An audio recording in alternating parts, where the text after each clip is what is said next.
It's time for the Your Personal Bank Show with Ferenc Toth, financial literacy educator and speaker, entrepreneur, and chairman of the board of Bank Information. Take charge of your financial future with Your Personal Bank. Now here's Ferenc Toth. Welcome to the Your Personal Bank Show, and I think I'm going to do something I haven't done for a while. I get remiss. I get talking about this concept and how it can be incorporated in many different situations and current topics and financial stuff, and which is all great. Talking about all these different things, get a lot of great positive feedback from folks, but I haven't for a while really talked about in the basics of what the Your Personal Bank concept is. And this comes up because, well, actually, I was talking to somebody yesterday, and I found it was interesting. This is a very common response I get when somebody first takes a look at it. So they were listening to some of the radio show, and they said, you know, what caught my attention is I listened to a lot of different financial advisors and folks and have been doing so, frankly, for decades. And some of the things you were talking about were different. In fact, fresh, new, and different were some of the terms that came up. I hear that a lot. Now, I have to laugh because the concepts and the ideas that we're using actually are not new. They've been around for decades and decades. In fact, some of these companies have been doing this for over a century, okay? But it's new for a lot of people because it's not a commonly shared concept in the general public.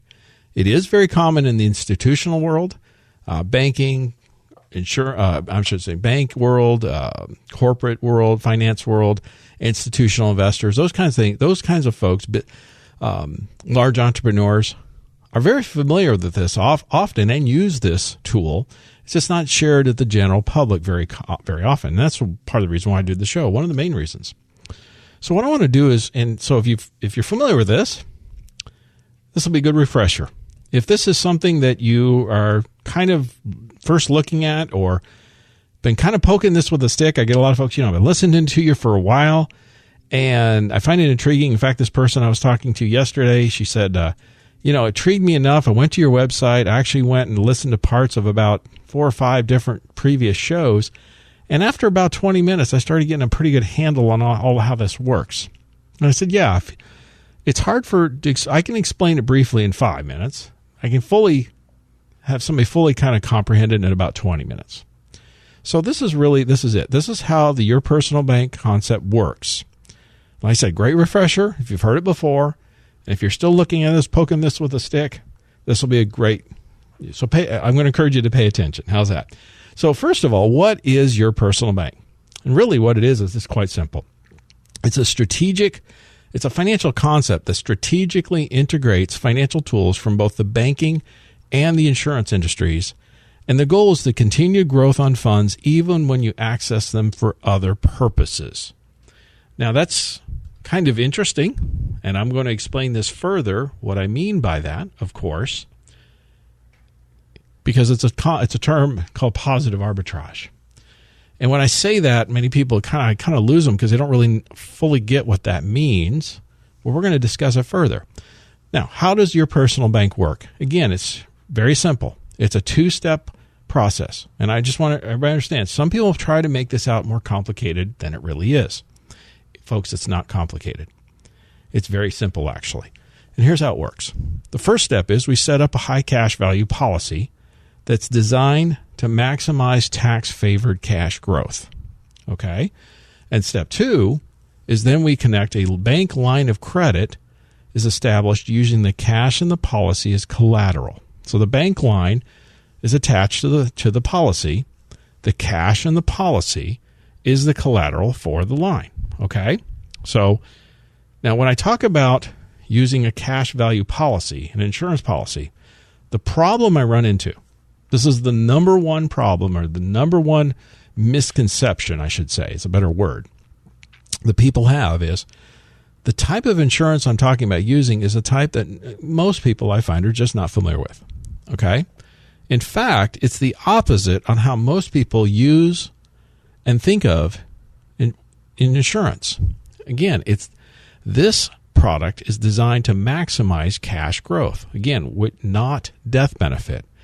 That's the opposite of how most people use insurance. And here's what I run into all the time. When I say the term insurance, a lot of people still, it's becoming less so common, but I still run into this. And they'll think of insurance as, I got the home, the auto. They think of it as an expense. I don't want another bill. And they stop listening. And frankly, they miss the entire point. Now, what I love about folks who listen to the radio is, for the most part, they're pretty, what I would like to say is coachable types of folks, folks who want to learn and want to learn more. And that's awesome, because we're in a world today, we're in an information age. The amount of information is, as I've seen, estimates, it's exploding. I mean, something like the amount of information out there doubles something like every 2 years now. It's something crazy. And if anybody who's done anything, whether it's job, career, business, whatever it may be, they've learned that you either continue learning or you get left in the dust, right? So it's kind of fun. That's why I enjoy working with radio listeners, because in general, I find they're the type of folks who understand that and understand they don't know everything.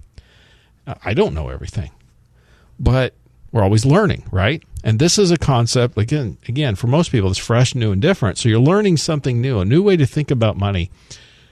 I call it sometimes a paradigm shift in thinking, even, okay?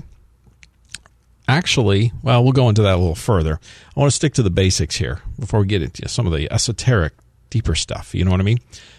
Again, what I don't want people to do, and where they miss the boat, is when they start thinking they put insurance in a box and they say, well, that's for death benefit protection only. And that's just not true.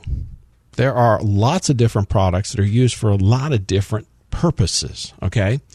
In other words, a high cash value policy is designed, and there's some that are out there that are not that, just like anything. You're going to find good, better, best, right? You'll find some that are pretty good at growing cash. There's others that are better. And then there's the ones that are the best out there. And the difference between, say, good, better, and best can be significant. In fact, in many cases, I will run examples and comparisons of somebody who's looked into this idea and maybe even funded one. And then we'll compare the numbers, and we'll show 30, 40, 50% more cash to the client than the one that they did first year sometimes and every year. So the differences between a good, better, best are significant, okay? So if you have done this, I'm going to really encourage you to contact us at yourpersonalbank.com. There's no cost, no obligation. Say, look, I did this, or I'm looking at doing this.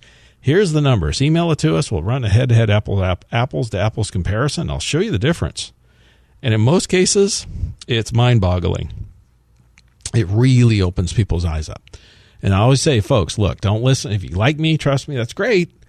Or me or anyone else like us who are sharing this idea. But let the numbers talk. The numbers from the company is what you really should be looking at. Who's got better numbers, right? Who's going to give you more cash? Isn't that what's important? So my point is, again, we're setting up a policy that's designed, that's structured to maximize cash growth and minimizing death benefit. Yes, there is a death benefit involved for several reasons we'll get into further. But that's not our main goal here in most cases. We're trying to maximize the cash, not the death benefit. Now, let me give you a quick rule of thumb. I've seen folks, like I said, in comparing, and I've been comparing these for 7-8 years, probably compare a case a week on average, sometimes more. So this is based on hundreds and hundreds of comparisons over the last 7 or 8 years. And it's very common that I'll find there's little or no cash in a policy in the first year. Well, that tells you right off the bat immediately. That's what the first thing I look at.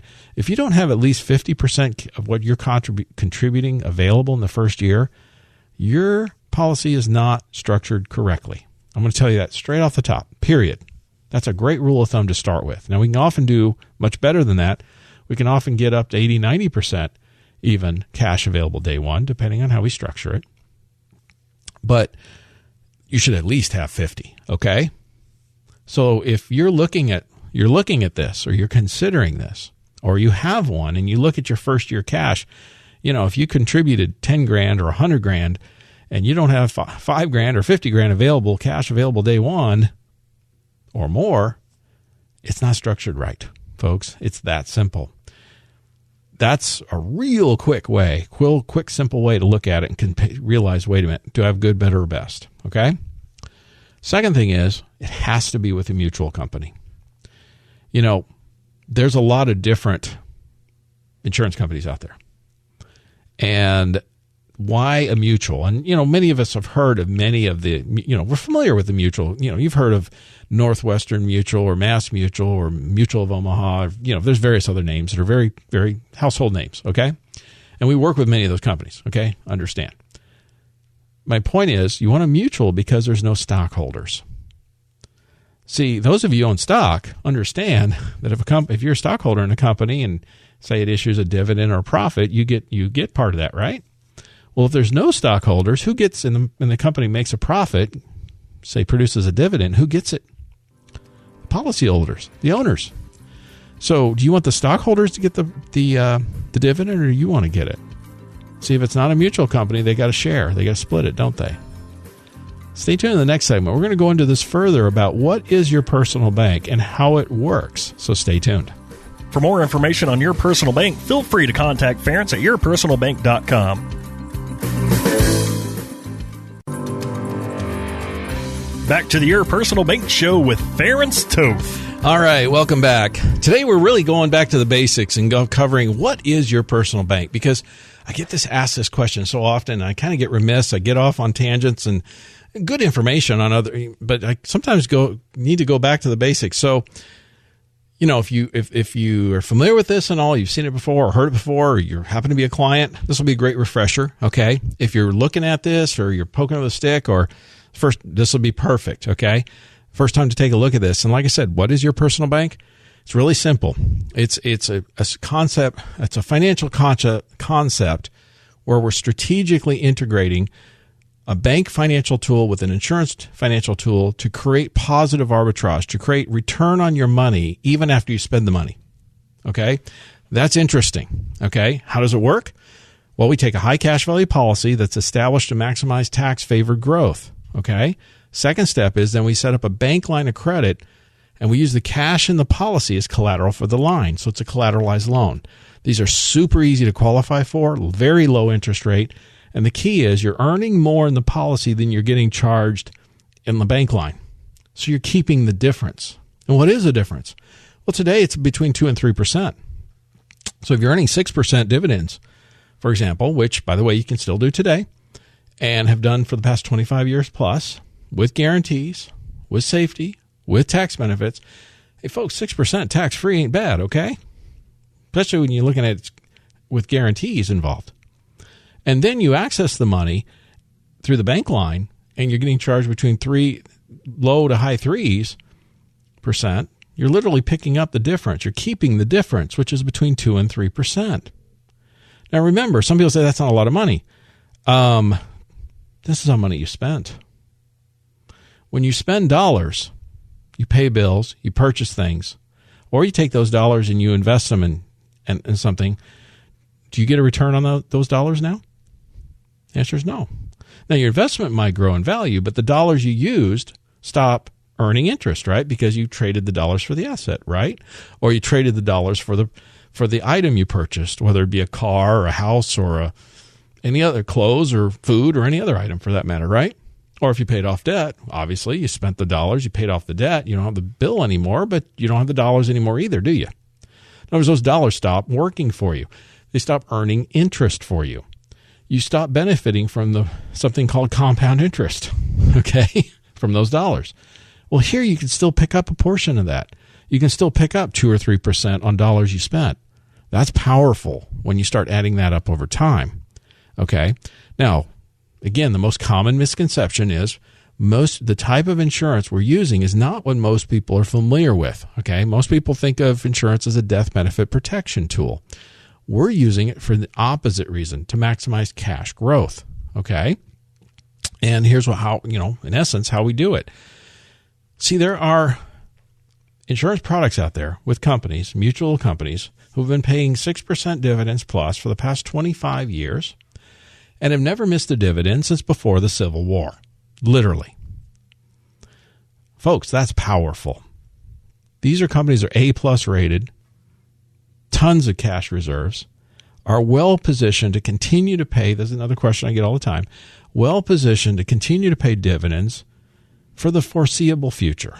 In fact, one of the CFOs, one of the companies a year or two ago, I was at one of their conferences, and the CFO statement was this: look, we have enough cash reserves that if we did no new business today going forward, we could pay the current interest rate, dividend rate, to all our current policy owners for the next 100 years. Folks, that's pretty solid. That's the kind of stability and solidity I'm talking about in terms of receiving dividends. These are companies that have been paying dividends for literally over a century. They're not just going to stop next year. Okay? That's what they hang their hat on. That's what they're for. They're designed to do. They're built and designed to do this, and they've been doing this for over a century, including through the Great Depression, without skipping a beat. So we're very confident they're going to continue, obviously. Now, solid, consistent dividends, 6% plus for the past 25-year history, for example. I'll show you, by the way, I've got a chart that'll show you the dividends paid by all the top dividend-paying companies over the last 25 years, all of them. You'll know immediately which ones are the best. Okay? So then, again, we set up this policy designed to maximize cash growth. The second step is we establish a bank line of credit. This is through an FDIC insured, typical banks like we're all familiar with, right? And if anyone's ever done like a home equity line of credit, it basically operates under the same premise, same principle, very similar. The application for these are typically super simple, page or two. As long as you don't have, judgments and liens, things like that, you're going to qualify. Okay. Because again, the cash in the policy is the collateral for the loan. These are collateralized loans. So credit score is not all. A lot of people ask me, well, my credit score is not that great. No problem. Those kinds of things, not a problem. Again, the cash in the policy is the collateral. So it's not like a typical loan. Other questions I get all the time is, I get a lot of people that are business owners or real estate investors, and they use credit a lot. This doesn't affect your debt to income ratio. In fact, many of these banks don't even report it as a debt because, again, it's a collateralized loan. So it doesn't impact anything you're doing with your business, which is really awesome. Now, the interest rate charge, again, on the line of credit is less than what you're earning in the policy. I shared earlier, the policies are paying 6% plus dividends still today after the last 25 plus years. The lines of credit rates today are in the 3s, low to high 3s. So if you're earning 6, you're getting credited 6, you're getting charged in the 3s, what's happening to your money? What's happening to your money? You're still making money. You're keeping the difference, aren't you? You're still keeping that 2 or 3% difference. And remember, that's on money you spent. Never forget that. This is money you're going to bring into your pocket no other way. Folks, no other way that I'm aware of. Okay? Because remember, those dollars were spent. You used them. You allocated them. They're gone. They're out of your pocket. Yet you're still creating a positive arbitrage scenario. All right? That's the power here. That's the game changer. That's where it makes such a difference. Now, I'm going to talk about this further and go into a little bit more depth on, again, how this works to help you understand. But you've already heard enough already to understand why this is so powerful. So stay tuned and don't miss the rest. For more information on Your Personal Bank, feel free to contact Ference at yourpersonalbank.com.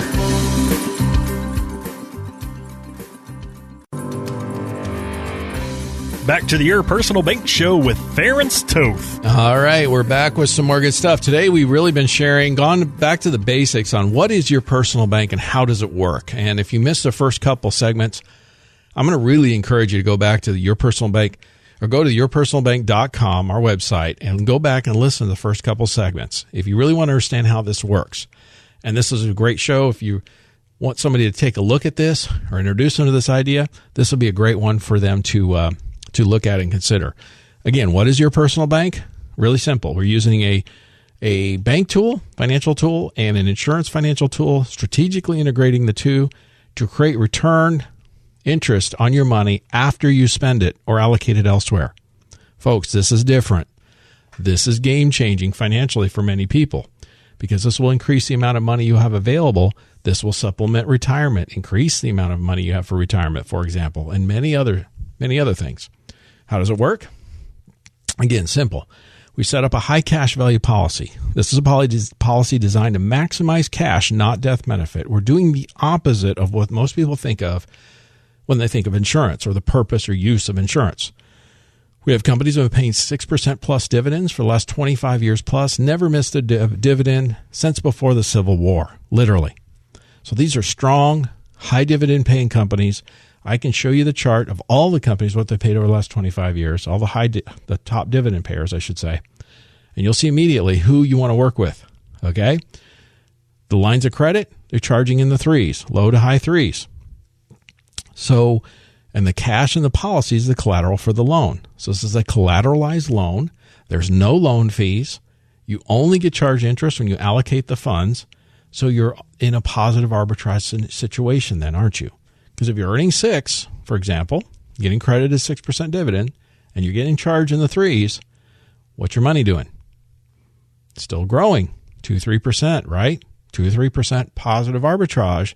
But never forget, that's 2 or 3% of money you spent. See, I'm not aware of any other way you can make money on money you spent. You allocated elsewhere, paid off bills or paid off debt with, right? This can make a huge difference in somebody's financial situation or their business, okay? By the way, what's interesting is if you use this for business purposes, the interest on the line of credit can also be deducted for business purpose in many cases. So it gets very interesting, particularly for entrepreneurs. Now, let's go further. See, what a lot of people think about is, okay, how much can I access and all that kind of stuff. Qualifying super simple. Again, I shared earlier, unless you've got a judgment or lien, you're probably going to qualify. Credit scores aren't that important because, again, the cash in the policy is the collateral for the loan, so the bank knows they're going to get paid back. The banks will loan up to 95% of the cash value in a policy. I stated earlier, if you set up one of these correctly, you should have anywhere from 50 to 90% available cash day one. So if whatever you contribute, you put in, you should be able to access between 50 and 90% of those dollars day one. Now, again, the difference is how we structure it, how many years we're going to fund it. There's various ways of doing it, and we can discuss those options with you. If you contact me, yourpersonalbank.com, I'll show you both ways. I'll show you how to maximize it up to 90% cash versus closer to 50, 60% cash. There's different ways of structuring, and there's different reasons for doing it that I just don't have time to explain here on the radio. But I just want you to understand you can do between 50 and 90% cash day one. Okay? Now, the bank will loan up to 95% of that. So you can have upwards of up 80, 85% of what you contribute available through your bank line right out the gate. And when you use those dollars, and I have some folks using this like they're paying their mortgage, frankly, by putting the money into the policy, accessing the funds through the bank line of credit, paying the mortgage payment each month, and picking up 2 or 3% positive arbitrage, and all those dollars are spending on the mortgage payments. On a 30-year fixed mortgage, how much money is that? A lot, okay? Pick up an extra 2 or 3% on your house or your business or your car or any other big ticket item, for example. Just food for thought. Or just your normal regular expenses, your annual expenses. What if you did that? Okay? It can add up to quite a bit of money for a lot of folks. Now, the thing is, the other couple of key points about the bank lines of credit. This isn't something where you can just go down to your local bank and say, hey, I want to do a line of credit against the cash against my policy. In most cases, the bank doesn't offer that kind of lending, nor are they familiar with it or have expertise in it or a program set up for it. This is a very specialized area of lending. I literally have identified a handful of banks around the country who offer this kind of lending. All of them are doing extremely well, by the way. One of them I was talking to the other day, they've tripled their lending this year, And they're we're talking about upwards of $100 million in loans plus, okay, previously. One of the banks I work with has over $2 billion of these types of loans on the books and has done so. Some of these banks have been doing it for over 20 years. This is not a new idea, folks. They're not just poking it with a stick, okay? We're talking about billions with a B, okay, in these types of loans out there. So I've talked to all of these different banks. I've had meetings with the senior VPs and higher with each of these banks. I've asked all of them who else is out there in this space, and they pretty much all give me the same names. I'm working on reaching out through my bank connections on expanding that, and hopefully we'll have some good news in that arena in the fairly near future. We'll see. But the reality is, I know which banks are offering this type of lending. I know who has the best rates, and who offers the best rates depending on the type of structure we put up with the policy.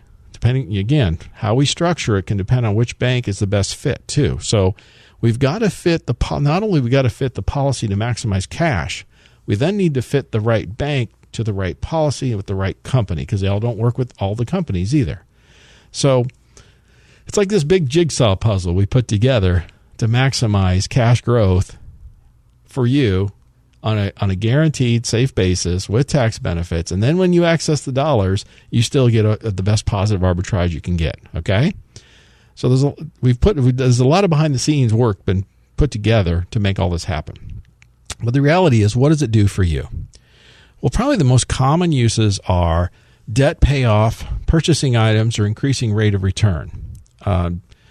Many people have used this to knock down debt. Any higher interest debt, for sure, you want to knock down. Rule of thumb, because you can pick up a 2 or 3% positive arbitrage, any debt you have that has probably more than 3% rate, you probably want to get rid of using this tool. Okay? You can also, if you want to knock down the lower interest rate debt, you can. So let's say you want to pay off your house faster. This will accelerate that. I know a lot of people like to pay off their house quicker. This will actually accelerate the whole process. It's the best tool I've ever seen. And we'll run the numbers and show you it'll pay it off faster than any other solution that I've seen out there. Okay? Because you're picking up that extra interest on those dollars you're allocating to the mortgage, which accelerates the whole process. So it's even better than making the extra payments or making the 13 payments a year or any other solutions, the mortgage accelerator programs you see out there. Okay? That's been my experience. You can use it to purchase items. One of the comments I get, discussions we get all the time is, particularly take a big ticket item like a car, for example. Should you pay cash for it? Should you finance it? Should you use the personal bank? Well, again, it depends on what the interest rate on the financing would be. If it's under 3%, I would finance it. Good rule of thumb. Through the car dealer or whatever. If it's going to be more than that, I would use the personal bank and get the positive arbitrage.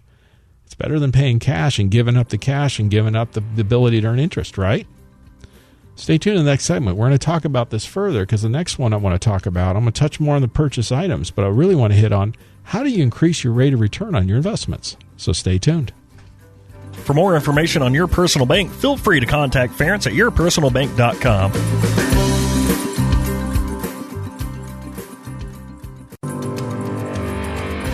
Back to the Your Personal Bank Show with Ference Toth. All right, welcome back. We're rounding third here, and what we're talking about today is we've kind of gone back to the basics, and that is, what is your personal bank and how does it work?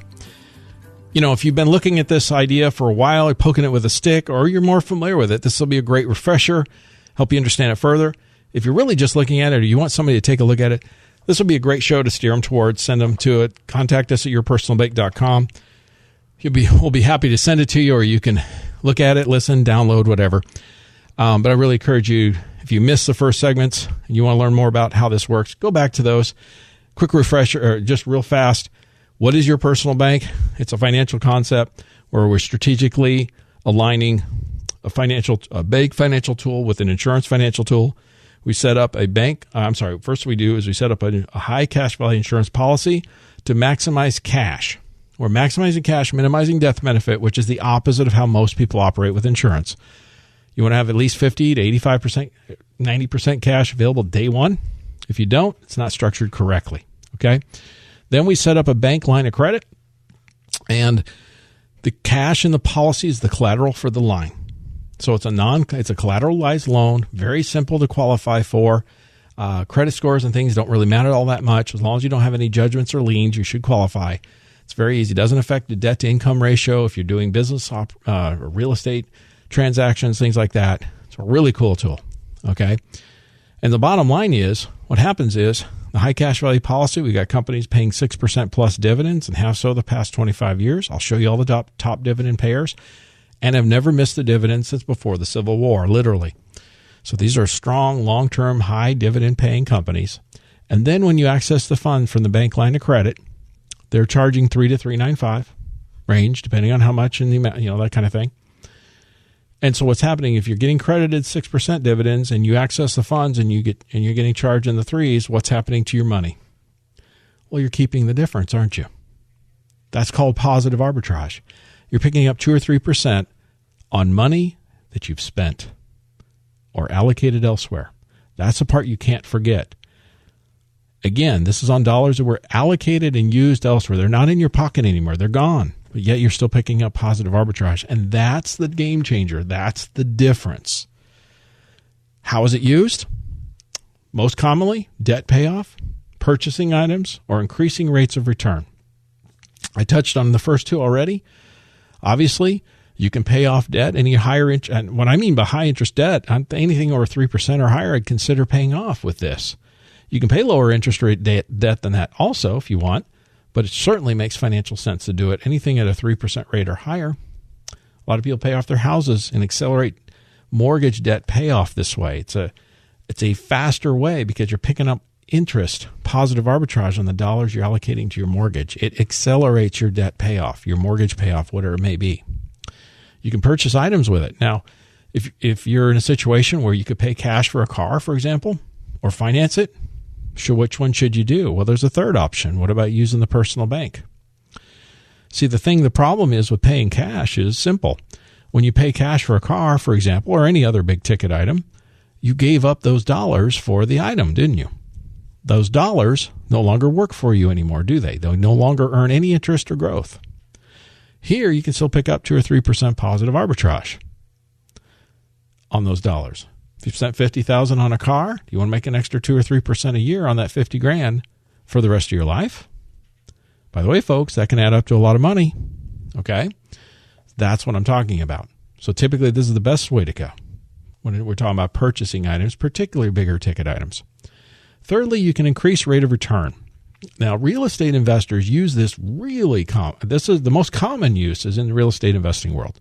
It's used in the business world a lot, entrepreneurs, banking world quite a bit, corporate finance, family offices, various places use this tool quite commonly to increase returns, your rate of return. Now, a lot of people are like, well, how can you do that? Well, it's real simple. If you take dollars and you decide you're going to invest them into an asset, and I don't care what the asset is. It could be a stock, bond, mutual fund, real estate, annuity, CD, cryptocurrency. I mean, you pick. It doesn't matter what the asset is. You take some dollars and you invest in an asset. And, of course, the goal there is the asset's going to increase in value over time, right? Let's assume, for simple purposes, let's assume your asset increases in value 10%. Now, if you did that, you would take those dollars and you made a 10% return on your money. Pretty much everyone understands that. It's pretty simple. Or what if you use those dollars, funded them in a personal bank, high cash value policy, then you turn around and accessed a majority of those dollars and invested in the asset, whatever that is. Let's assume that asset had a 10% rate of return. Well, remember, you're still picking up the difference of what you're earning in the policy versus what the interest is being charged in the line of credit, which is about 2 to 3% currently. So if your rate of return was 10% on your investment, you now would have a rate of return of 12 to 13, wouldn't you? Now, folks, I want you to understand something. Increasing your rate of return from 10 to 12 or from 7 to 9 or whatever it may be is huge. Let's stick with our 10% example because the numbers are simple. If you increase your rate of return from 10% to 12%, for example, you've just increased your rate of return by 20%. You increased your profits, let's say from a business standpoint, 20%. You know, a 20% increase on the top line is massive, okay? Especially when you add that up over a period of time, over a number of years. The amount of additional return can be significant, okay? That's why this is so worth taking a look at and considering, not only as a diversification tool, which many people look at initially and consider and makes sense, but also as a tool to increase your rates of return on your investments. See, that is how many of these institutions and banks and whatnot use this tool to increase rates of return, okay? And that's where it gets really, really interesting. It gets pretty exciting, and it gets fun, because what ends up happening is not only have you increased your rate of return, you've created a diversification tool. You've created some tax benefits, okay, because you've put some guarantees on some of your money, okay. You've created a liquid pool of funds to use for opportunities, okay. You've accomplished an awful lot of things all at the same time in one fell swoop. By the way, one of the questions I get all the time, I've shared this already too, is I've shared the history of the dividends and how they've been, 6% plus dividends, 25 plus years, never missed dividends since before the Civil War. Okay, long, strong history of paying solid dividends. What about the interest rates on the bank lines? Can that fluctuate? The answer is yes, of course it can. And currently interest rates are low, so, obviously we've got a 2 or 3% positive arbitrage. But here's what's interesting, and I'll show you in the charts when I show you all the top dividend-paying companies. If you go back to a more normal interest rate environment, and what I'm talking about is prior to 08-09. Prior to that, we were in more what would be considered normal interest rates. By the way, do you have any idea what these dividend-paying companies, pretty much all of them were paying then, prior to 08-09? All of them were paying the 7-8% range. I'll show you the charts. I'll show you the history of dividends. That's what they were paying. Now, if interest rates climb, the line of credit interest will climb with it. But also, so does the dividends you get paid. So therefore, historically speaking, you can expect a positive arbitrage situation in most cases. So you can create a positive arbitrage scenario of 2 to 3% based on historic, whether it's high interest rate environment, mid-range, or low. For more information, contact us at yourpersonalbank.com. I'd love to talk to you about it and how we can enhance your financial future. Listen Tuesday at noon and Thursdays at 1 for more information on Your Personal Bank. Contact Ference at yourpersonalbank.com.